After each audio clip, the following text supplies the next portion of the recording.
Omaha and Lincoln voted this week in city elections, and the rest of the state took a break from voting.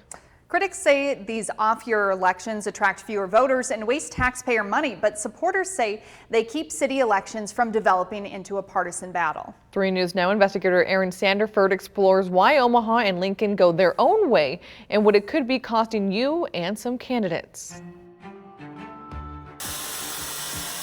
Because he or she and in my second term, I will cut middle-class taxes. 5 months after a presidential election that wore out voters in both parties. Omaha voters on Tuesday chose their candidates for mayor and city council. Lincoln also voted in local races. But separate city elections don't come cheap. Omaha will spend $800,000 to $1 million on city elections this year. And Lincoln will spend another $200,000 to $350,000. But because local elections lack the draw of races for president or governor, people typically get a city government that is picked by less than a third of registered voters. More than twice that many Nebraska voters cast ballots in the 2020 presidential election. So why do Omaha and Lincoln pay more to get less? And should they switch? We asked the state's chief election officer that question. The theory was that it would enhance turnout for these local elections. It has not proved out. It does not have that effect. So I think that the time has come to rethink that. Nebraska Secretary of State Bob Evnen says every other Nebraska city saves thousands by holding local elections during statewide elections.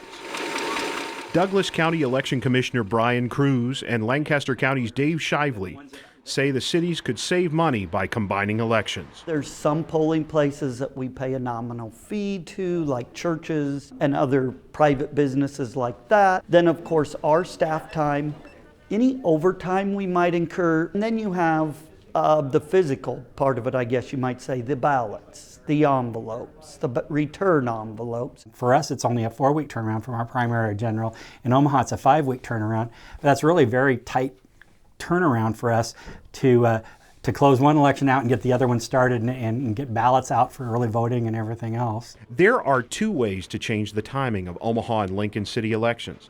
The first is by changing city charter, which is like a local constitution. Omaha Mayor Jean Stothert proposed moving city elections during the charter convention in 2013, shortly after she took office as mayor. I count pennies. I mean, I manage, like I said, $1 billion all-fund budget. And I keep track of little expenses as well as big expenses. And $1 million is $1 million. It's a lot of money. And if we can save $1 million and we could use $1 million on something else, I think that that's an efficient way to run city government. Stothert says she aims to try again if she is reelected. The next chance is 2023. City Councilman Chris Jerem was part of the City Council opposition in 2013 and says the City Council should fight her again. He argues that separate city elections help city races and city issues stand out. If they make this change, it's driven by one thing: try to get the parties into the city election, where your candidates have to try to appeal through offering the red meat that the extreme bases of each party who vote in primaries want to hear. Though Stothert says she would prefer the city make a change on its own, the other option is state law. State Senator Justin Wayne of Omaha says he will propose a bill next session to move city elections. I don't agree with the way they do it. I think it should be held on presidential years. I think like we do our school boards, if you talk about local elections, you can't get more local than your school board who is educating your kids.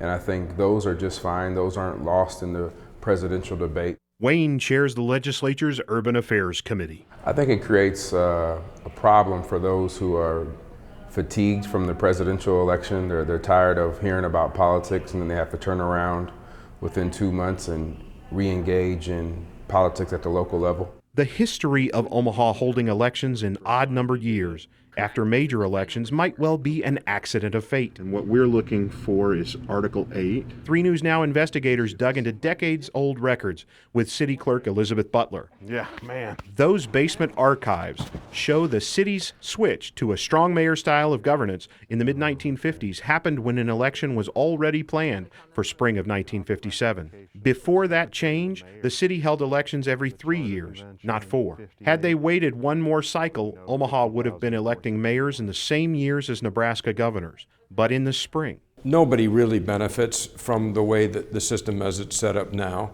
One could hypothesize that people who benefit from low turnout elections benefit from it, but is that really what we're looking for?